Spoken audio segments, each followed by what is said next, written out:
it's Ashley from Upside Goods Candle Company, and I am making a video today on all things numbers. In my recent videos, I've really asked you guys for feedback on what you'd like to see as far as my content with this channel, and I hear you loud and clear. We need some numbers. We need some context. My name is Ashley. I run a candle business as well as a yoga business and a marketing business. And on this channel, I really like to share everything about business, marketing, and just honest, real talk about mistakes that I'm making along the way since launching my candle business in December of 2020.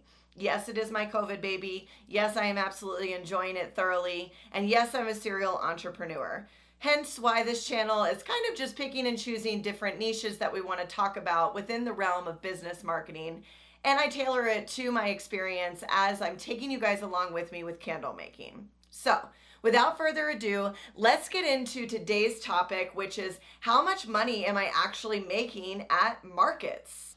As I go through all of this with the markets, I wanted to let you guys know at the end of the video, I'm just going to give you a little stream of consciousness in regards to what I feel like really works, what we should be looking for when we're signing up for markets and events in our city, and just kind of like a rundown of some things that I've been thinking about, of trends that I've seen. So make sure you watch until the end, and of course, subscribe, because that's what I'm supposed to say on YouTube, right? Right. You know, we're in the thick of summer. I can't even believe it's August as I'm filming this video for you guys. And I feel like I've gotten enough traction now because I started, and I'm doing my numbers. My first market or pop-up event was actually in March of 2020. So March, April, May, June, July, August. It's the beginning of August, so I'm going to take August out of it. I'm going to give you 5 months worth of feedback based on where I think markets register as far as are they worth it? Time that's put into it, and kind of like what you really need to manage as far as expectations, as well as some trends that I'm seeing. So I'm actually in Albuquerque, New Mexico, and on the weekends here, we have some really consistent and well-attended markets. One is on Saturday. It's more of a grower's market, meaning that there are, vendors that are farmers. They're bringing fresh produce and vegetables and all of the things. And then they allow a certain amount of spots for people that are artisans or handmade makers, those sort of things. So I am on a wait list for it, and I try and get in at least once a month, if not twice, if they'll let me, because that's the one that's proven to be the most effective. I think a few reasons why that one is the most well attended and I'm getting the best numbers from it is because it's earlier in the morning, so it's not too hot. And it's just been a staple of our city for a really long time now. So it's well attended. People go there weekly. And yeah, so I'm just kind of like riding the wave of the reputation that they've already established. The second market that I'm going to be sharing information about is more of a craft-based Sunday afternoon. Definitely have some like local makers there. They also have food trucks, things like that. I consider that one to be a bit more, not family friendly, but family Sunday afternoon. We don't really have anything to do, so we'll just go pop by the market. And then the third markets that I'm going to share with you guys have just been one-off ones. So maybe there's a place of business, like there's a home decor store. They do like a pop-up market seasonally.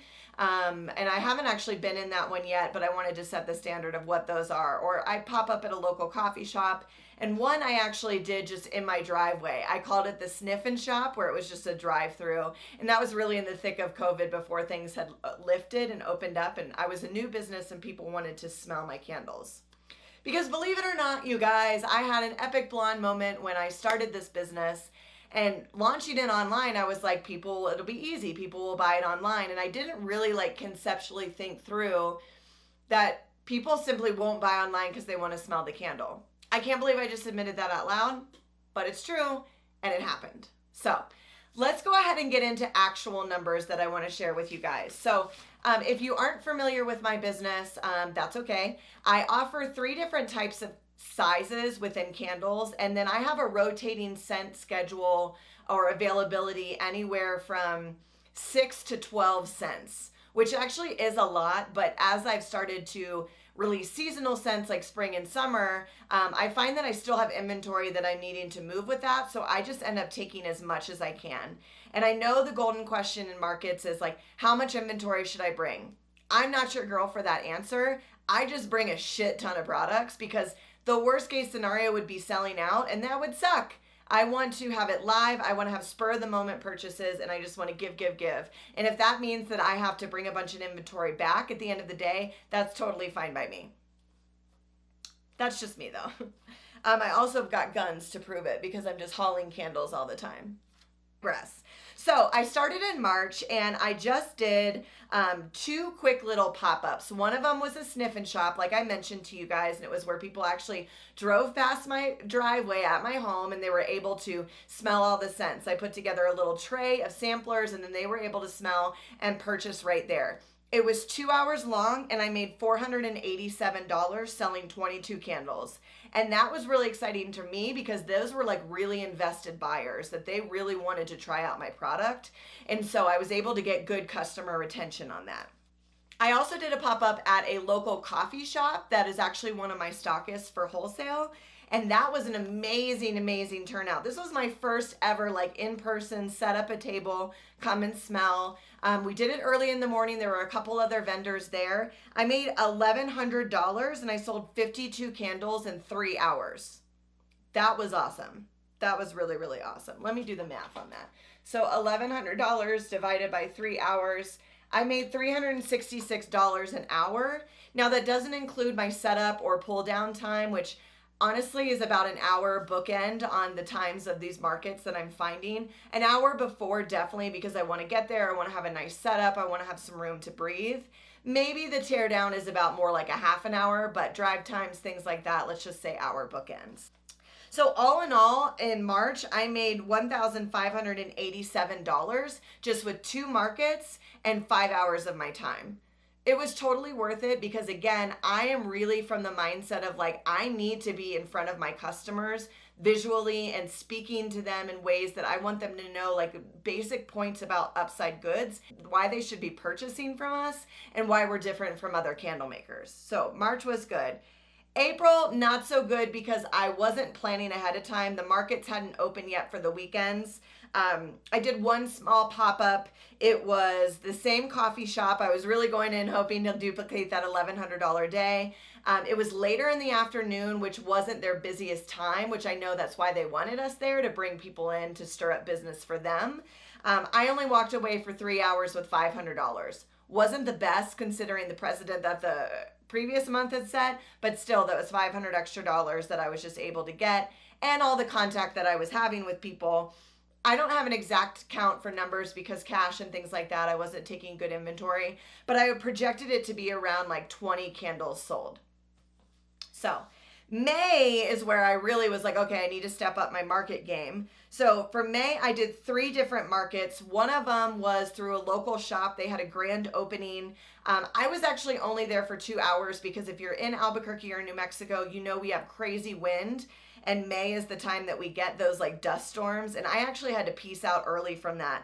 But within 2 hours, I made $689. And it was an area of town that I just didn't have a lot of sales in. So we have a west side area. And so I was able to connect with a lot of people that were local. Super exciting. Everyone leaves with a card. If you haven't watched my how to like vend and market video, you definitely should. And I can link it here. But it definitely was a way that not everyone bought, but I was able to get a lot of touches. Not in a creepy way, but in an effective way. Like, here's my card. Check out our Instagram. You can shop online. And I always tell people I offer free local pickup. So then another market that I did was the Sunday market that is in the afternoon, a little bit more like family friendly, just casual, not necessarily people coming to buy things like produce, things like that. I made $742 in Square, $200 in cash, total of $942. Roughly, that would be about probably like 50 some candles, give or take. So that actually was a really good day. I walked out just shy of $1,000. That one was 4 hours in front of people, and then obviously bookend it with setup, tear down. Then the one that I did really well, this has been my best market so far, was the Saturday morning one. Like I told you guys, very well established. I sold 70 candles and $1,300 was taken in. So that was totally worth my time. And just really just a great energy around that. I do also want to share that that was towards the beginning of the month of May. I don't know if there's any rhyme or reason, but it seems like the first of the month, like that first weekend of the month, just from the 3 that I've done, have been better than others. And I don't know if that's like new month, new routine. I don't know if like the day before was just payday. I don't really have any like hard tangible facts that I can like put together for you guys, but these are things that I'm now starting to think about going into other markets and when I sign up for them. Okay, so the next one was June. That was a weird intro. But June, I ended up bringing in between 2 markets. They were about the same amount, a total of $2,500. So again, that's like $1,250 a market for 4 hours each, bookend with the extra like setup and tear down. Honestly, guys, these are really, really good numbers. And with that, that was a really good month for me. And honestly, June was so slow for me for online sales. I looked at my total revenue for the month between wholesale and online orders and markets. And this market, these 2 markets, the total of June, equated for about 45% of my intake that month. So it was a very slow month, and those markets literally like carried me. So then the last one that I have to share with you guys is July. July was my most brutal month across the board. Really slow on wholesale. It's the hottest month in Albuquerque, so it probably had to do something with I don't want to think about lighting a fire because I already feel like I'm on fire type of thing. Again, that's what I rationalize in my brain. But I did do 2 markets. One of them I pulled just shy of $900. The other one I pulled just shy of $1,000. So putting it together, it was about $1,800 in total market revenue between the 2. So about $900 days average. Again, not terrible.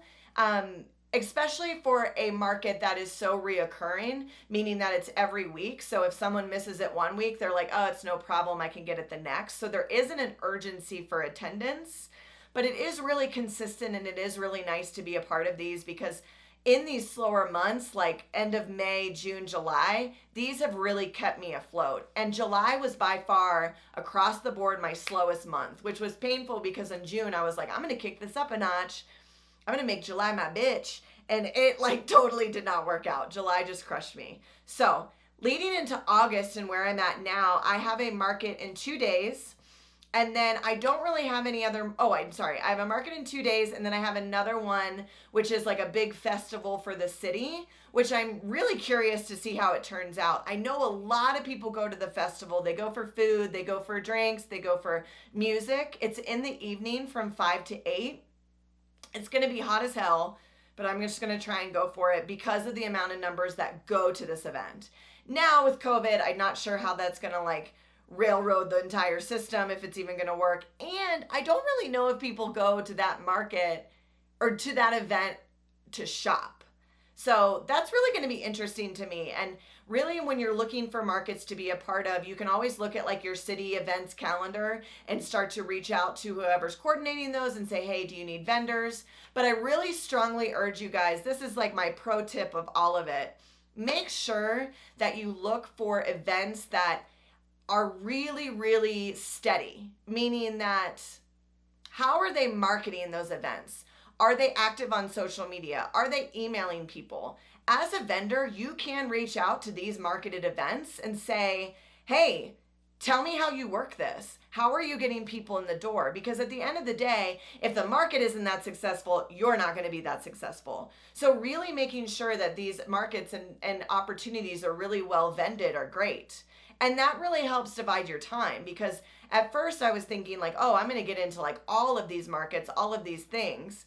One that I did, and I'll tell you was a huge fail, is I went to a plant swap that I know that a lot of people attend. It's done by a local coffee shop. And I told my husband, I was like, this is going to be gold, because I feel like people who like plants and care for things within their home are going to care for things like candles and really appreciate those. It's going to be my niche market. I went and it was 2 hours. I sold 1 candle and I left early. It was not my market whatsoever. Just because it's well attended, I really needed to think about, okay, now looking back at that plant swap, people are just there for plants. It was so niche that they like didn't even have the concept of like, why is this candle lady here? It was actually quite embarrassing.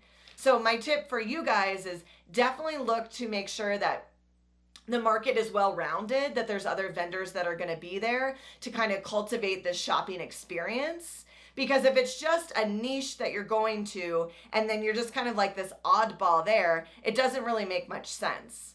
I think why the coffee shop worked for me, because they're going for breakfast, they're going for a nice Saturday morning, they just want to hang out. And a lot of the people were the clientele that are in my target audience. Women, stay-at-home moms, anyone between the ages of like 18 to like 45 that really appreciate like really designing a home, making sure that their home experience is curated, and they would appreciate a really nice and modern and sleek candle like the ones I provide.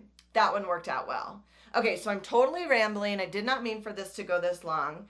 Let me know what you guys think based on those numbers. And I'd really love to know what you guys do to make your market successful if you're already going to them. And honestly, I'm just kind of like floating out here in the ether of candle making. I'd really like to know, if you do markets a lot, what are some of the numbers that you're bringing in and things that are working for you?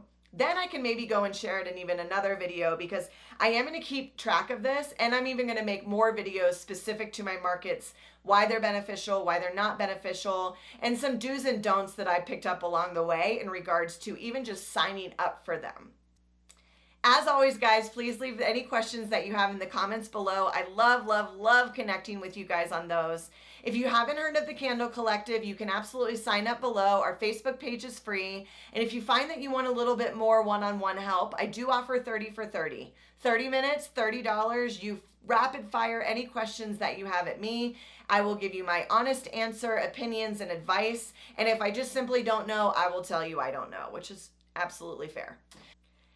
As always, guys, make sure you subscribe to my channel. I love and appreciate all of the support. And until next time, have a good day. Bye.